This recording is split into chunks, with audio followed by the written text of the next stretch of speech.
In this lesson, we are going to learn about what happens to wine that is aged or fermented in oak barrels. Let's imagine that we have made two wines in the very way that we have just learned.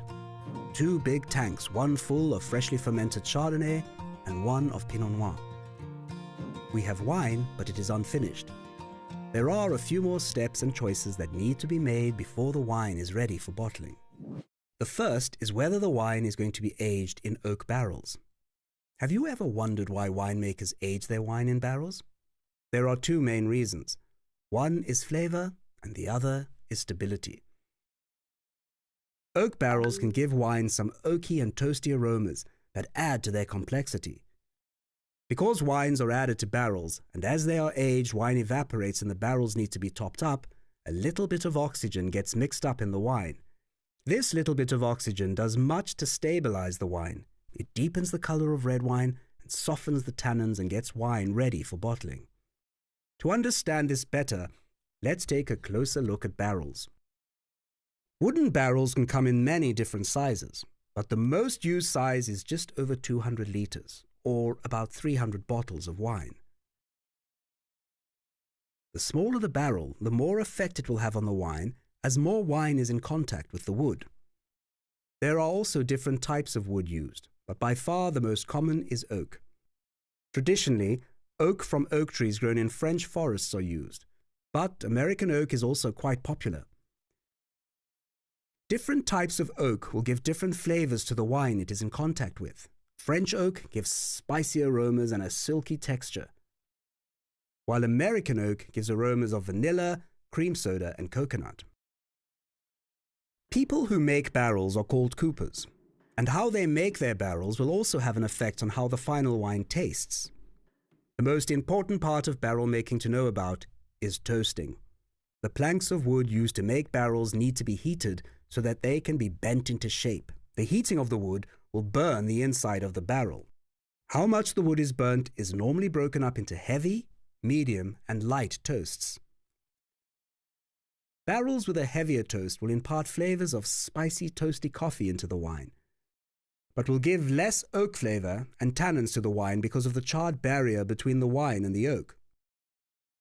Medium toast barrels will give the wine more oak aromas and less toasty ones.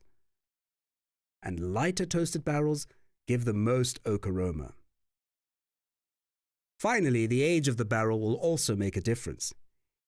Each time a barrel is used, the amount of aromas the oak can give the wine decreases. It's like using a tea bag over and over again. Each cup of tea you try to make will get weaker and weaker. So a brand new barrel will impart far more oak flavor than a third or fourth fill barrel. Both red and white wines can be aged in barrels. Some are even fermented in the barrels. This is called barrel fermentation.